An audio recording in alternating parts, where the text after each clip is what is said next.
यशोमती मैया के नंद लाला। यशोदा ने और नंद महाराज ने बहुत प्रार्थनाएं की है प्रभु से। प्रभु के आशीर्वाद से ही तो गोकुल को मिला है ये। प्रभु इसे कुछ होने दे सकते हैं क्या? पर राक्षसी इसे अपने साथ लेकर गई थी, तो इसकी शुद्धि करनी पड़ेगी। शुद्धि? और राक्षसी के तन को अग्नि में डालना होगा। आत्मा कितना भी बुरा कर्म क्यों ना कर ले, परमात्मा यही चाहते हैं कि हम अपना कर्तव्य निभाएं। जो तन त्याग चुके हैं उनका अंतिम संस्कार करना जीवित व्यक्तियों का ही कर्तव्य है। बहन योगमाया, एक बार फिर से बचा लिया तुमने।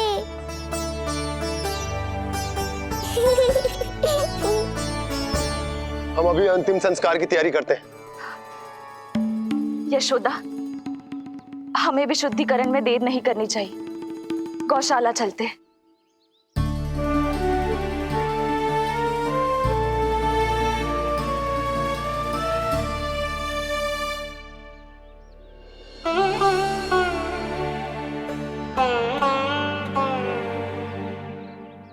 इसका तन बहुत विशाल है, इसके शरीर को खंडित करना होगा, अनेक चिताएं जलानी होगी। आओ सब मिलकर हाथ लगाओ।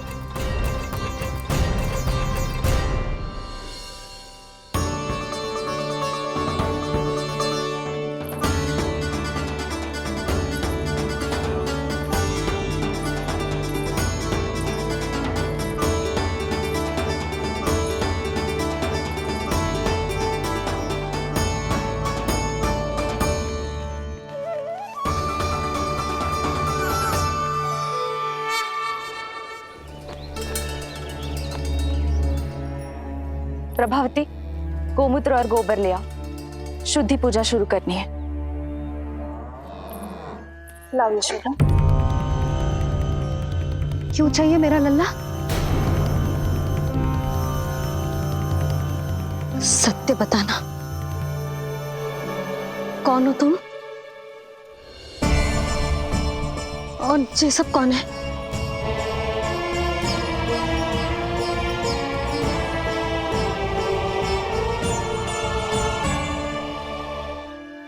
यशोदा, मैं रोहिणी जिज्जी और ये सब गोपियां तुम्हारी सखियां।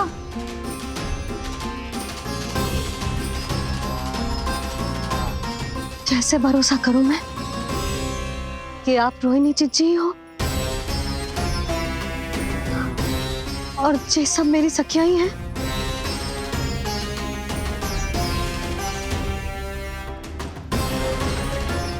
कैसे भरोसा करूं कि आप जो दिख रही हो सत्य में वो ही हो, कोई और ना हो?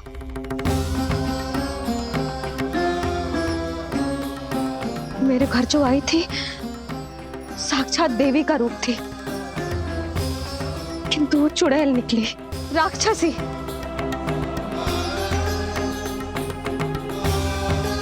बस अब मुझे किसी पर भरोसा ना करना है।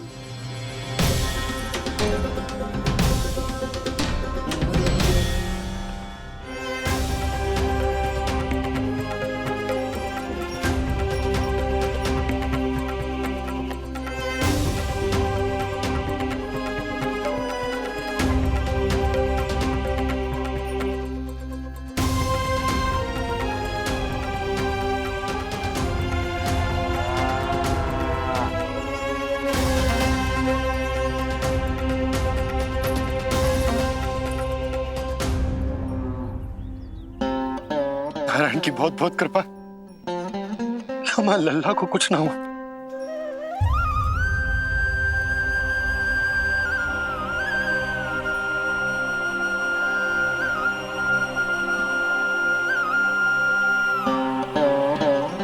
यशोदा,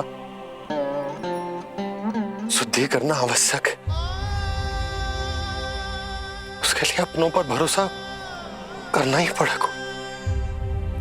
आपको पता भी है यहाँ क्या हुआ है ना?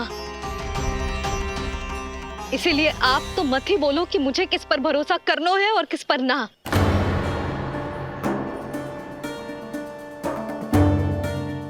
आप ना थे यहाँ, आपने ना देखा कैसे वो राक्षसी देवी के रूप में आओ और माँ के आंखों में धूल झोंक गई। कैसे उस राक्षसी ने मेरी ममता का लाभ उठाओ है और मेरे सामने मेरे लल्ला को ले गया।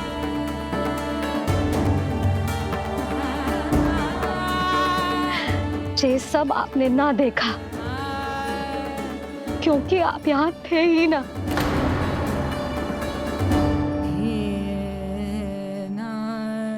मैंने कही थी ना, मुझे आभास हो रहा है, मत जाओ। किंतु आपने क्या कही? चिंता ना करो जसोदा,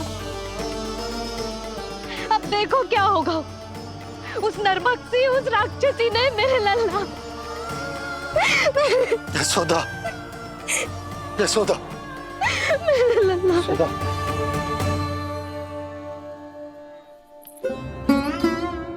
यशोदा, नारायण की कृपा से कुछ नहीं हुआ है तुम्हारे लल्ला को। समझने का प्रयास करो। वही तो कर रही हूँ चिच्ची, समझने का प्रयास। बुद्धि भ्रष्ट हो गई थी मेरी कि एक अनजान पे भरोसा कर लो मैंने। एक माँ होके भी मैं सत्य ना देख पाई। किंतु आप, तुम सब स्वयं को सखिया बताती हो ना मेरी, तुम सबने भी ना देखी, एक बार भी मुझे सचेत ना किया उस राक्षसी के बारे में। यदि कुछ हो जाता मेरे लल्ला को तो कहाँ जाती, क्या करती, किसको दोष देती?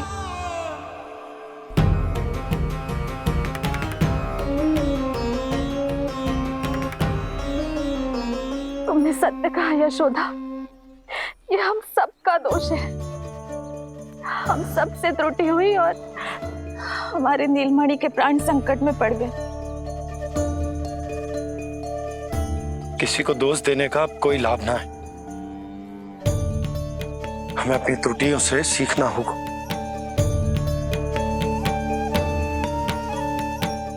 एक भूल हम पहले ही कर चुके, शुद्धि ना करके दूसरी भूल ना करेंगे यशोदा।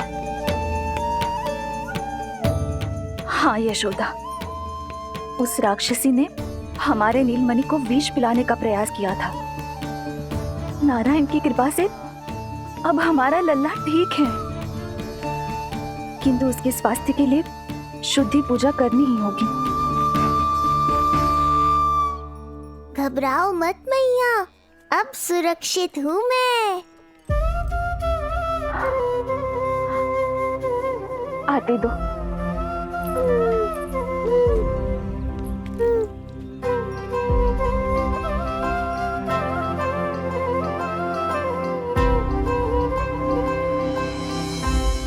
बहू के लिए इस घटना से उबरना आसान ना होगा।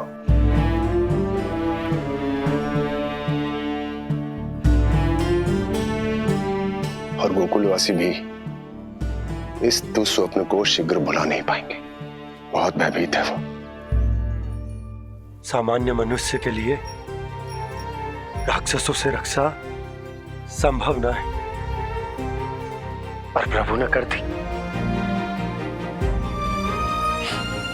अब साहस भी वही देंगे। चिंता मत करो बाबा, पूतना स्वयं सबका भय दूर करने में सहायता करेगी।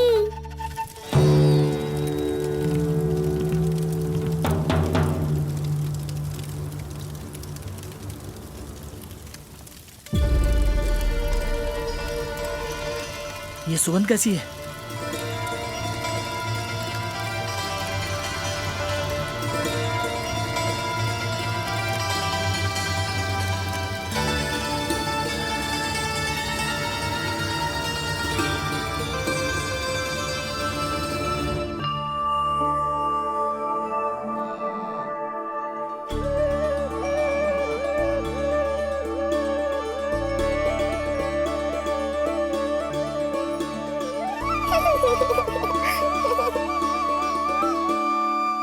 ये सुगंध कहां से आ रही है?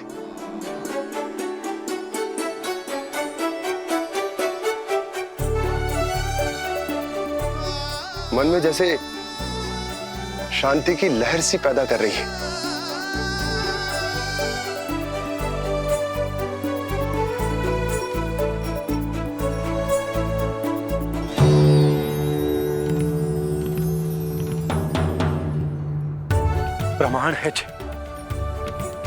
प्रमाण है कि श्री हरि नारायण ने ही हमें संकट से बचाए हो। उनसे परम गति पाकर ही कोई इतना पवित्र हो सकता है कि उसकी चिता से भी सुगंध आए।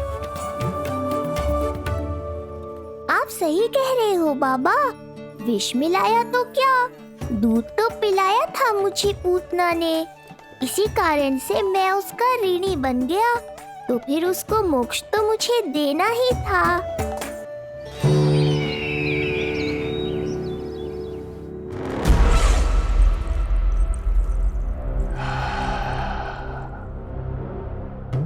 ये कोई साधारण सुगंध नहीं,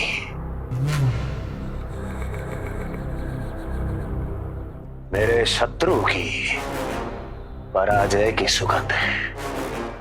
उस पराजय से सुनिश्चित मेरी दीर्घायु की सुगंध है ये। उस संदेश की सुगंध है कि पूतना ने अपना कार्य संपन्न किया।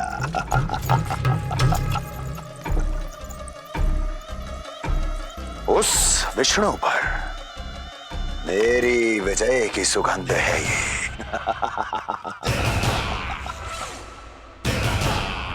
क्षमा चाहती हूँ महाराज,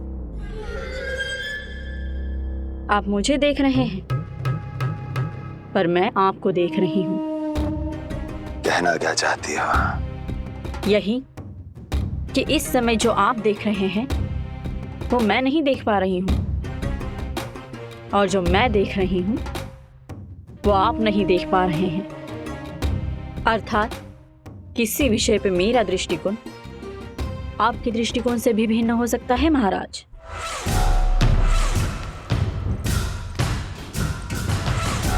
पहेलियां बुझाना बंद करो, सीधा सीधा कहो, क्या चल रहा है तुम्हारे मन में?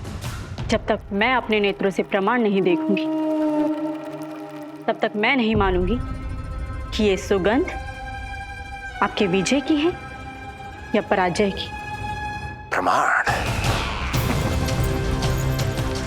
प्रमाण के लिए तुम्हें अधिक प्रतीक्षा नहीं करनी पड़ेगी अस्ति।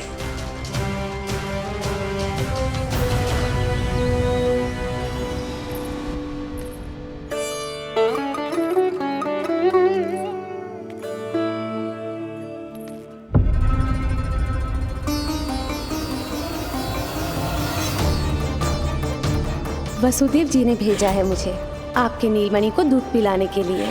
इससे मेरी गोद अपरिचित नहीं लगेगी, ऐसा अनुभव करेगा कि अपनी माँ की गोद में है। आप काजल ले आइए, अपने हाथों से टीका लगाऊंगी। कितना प्यारा बच्चा है ये, कहीं मेरी ही ना दृष्टि लग जाए। कैसे एक अपरिचित पे विश्वास कर लो तेरी मैया ने? उसने कही थी कि वो मथुरा से आई है और वसुदेव भैया ने भेजा है उसे दूध पिलाने के लिए। इसका तो यही अर्थ है कि उसे पता था कि आप मथुरा में हो और वसुदेव भैया से मिले हो। फिर शक और शंका का प्रश्न ही ना उठता था। नन्हे बालकों को खाने वाली वो राक्षसी कहीं मेरे लल्ला को कुछ। यशोदा, इसमें तुम्हारा दोष ना था। तो फिर किसका था? पूरे गोकुल में उसने हमारा ही भवन क्यों चुना? और बल से ना बहाना बना के वसुदेव भैया ने भेजो है कि मैं उसका विश्वास कर लूं। मेरे ही लल्ला को निशाना क्यों बनाया उसने?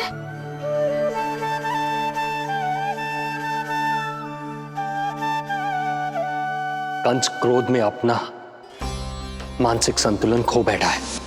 पूतना नाम की अत्यंत भयानक राक्षसी को उन सभी बालकों की हत्या करने का आदेश दिया है जिनका जन्म पिछले 10 दिनों में हुआ है। बोलिए, मेरे लल्ला ने क्या बिगाड़ो था उसका? हाँ, क्या शत्रुता थी उसकी मेरे लल्ला से? वसुदेव भैया और देवकी भाभी ने जो कही थी वो मुझे यशोदा को बताना चाहिए कि ना?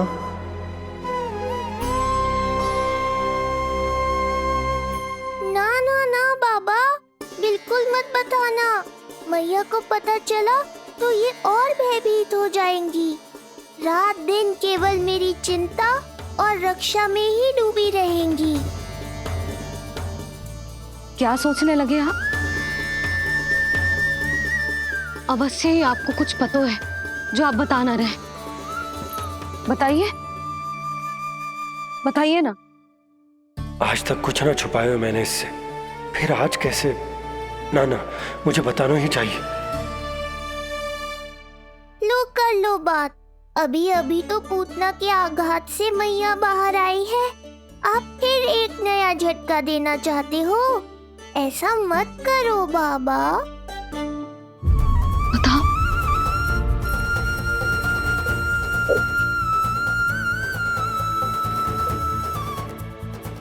आज जब मैं कंस से मिलो तो उसने अच्छे से मेरा स्वागत करो। अब मुझे ही कुछ करना पड़ेगा।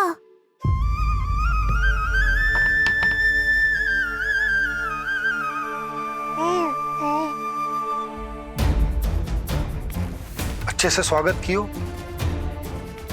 मिठाई भी खाई, सब ठीक तो, पर यहाँ कुछ ठीक नहीं था। अब बस किसी तरह आप विषय बदल दो ताऊ जी। गोकुल के बारे में मेरे मन में कुछ विचार आ रहे हैं। मैं तुमसे उस विषय में चर्चा करना चाहता हूँ। सुनिए, आप लोग वार्तालाप करो। लल्ला को भूख लगी आई होगी। हाँ,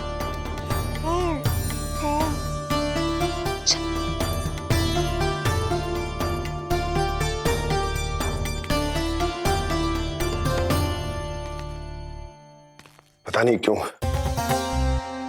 पर ऐसा लगता है कि छोटी छोटी आटों पर कि कोई है अब भी हमारे आसपास। कोई है जो हमारे इस नंद भवन पे अपनी बुरी दृष्टि अभी भी गड़ाए हुए है। संकट अभी समाप्त ना हुआ है भैया। अब तक तो उसे पता चल गया होगा कि पूतना सफल रही। किसे? कंस को। पूतना शुभ समाचार लाती ही होगी। महाराज की जय हो।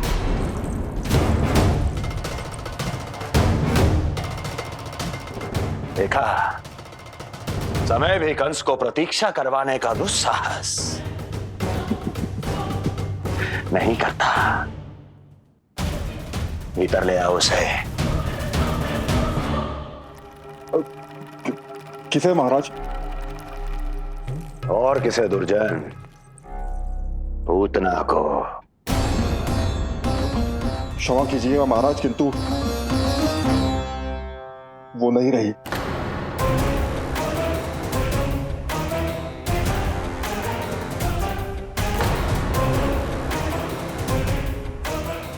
क्या क्या कहा तुमने?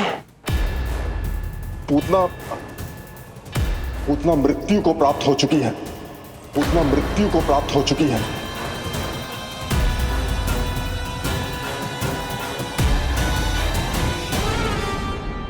पूतना की मृत्यु के समाचार सुनकर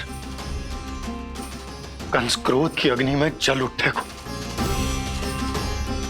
नन्हे मासूम बालकों की हत्या करने के लिए पूतना को कंस ने भेजा था। इतना निर्दयी, इतना स्वार्थी भी कोई हो सके? कंस की क्रूरता की कोई सीमा ना है भैया। इसलिए मुझे तो भय लग रहा है कि पता नहीं कंस आगे क्या करेगा, क्योंकि पूतना की मृत्यु हमारे लल्ला को हमारे भवन में मारने के प्रयास के कारण हुई थी। नंद भवन में? जी महाराज, मृत्यु के पूर्व पूतना नंद भवन ही गई थी। नंद के पुत्र को मारने का प्रयास ही कर रही थी।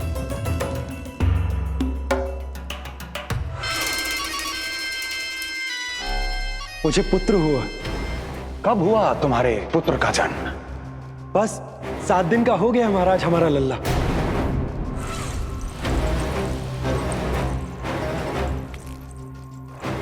और उस बालक का क्या हुआ? बालक, क्षमा कीजिए महाराज, किंतु उसे तो एक खरोंच भी नहीं लगी। वो पूरी तरह सुरक्षित है महाराज। किंतु एक बात और है महाराज, हम जब कई समय से रानी रोहिणी को ढूंढ रहे थे ना, यहां से भागने के पश्चात उन्होंने गोकुल में आश्रय लिया है और उनका 1 वर्ष का पुत्र भी है। पूतना मारी गई नंद के यहाँ। रोहिणी कहाँ है? नंद के यहाँ। नंद का रहस्य तो गहराता ही जा रहा है महाराज। नंद का रहस्य तो गहराता ही जा रहा है महाराज। नंद का रहस्य तो गहराता ही जा रहा है महाराज।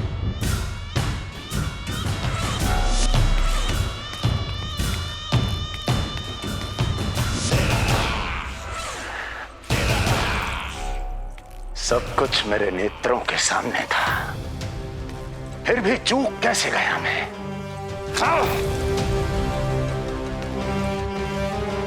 पहले ही समझ जाना चाहिए था। यदि वसुदेव किसी पर स्वयं से अधिक विश्वास कर सकता है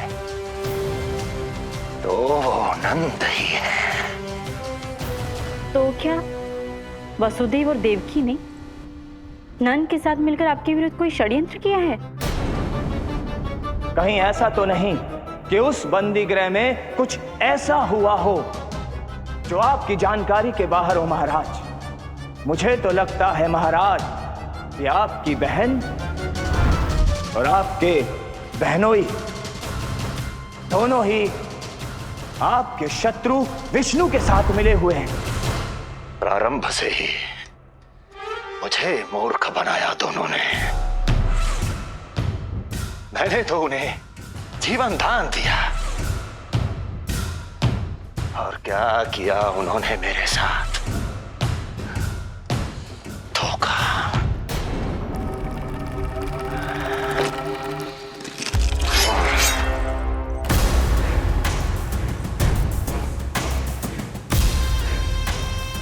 अब वो स्वयं बताएंगे कि क्या षड्यंत्र रचा है उन्होंने।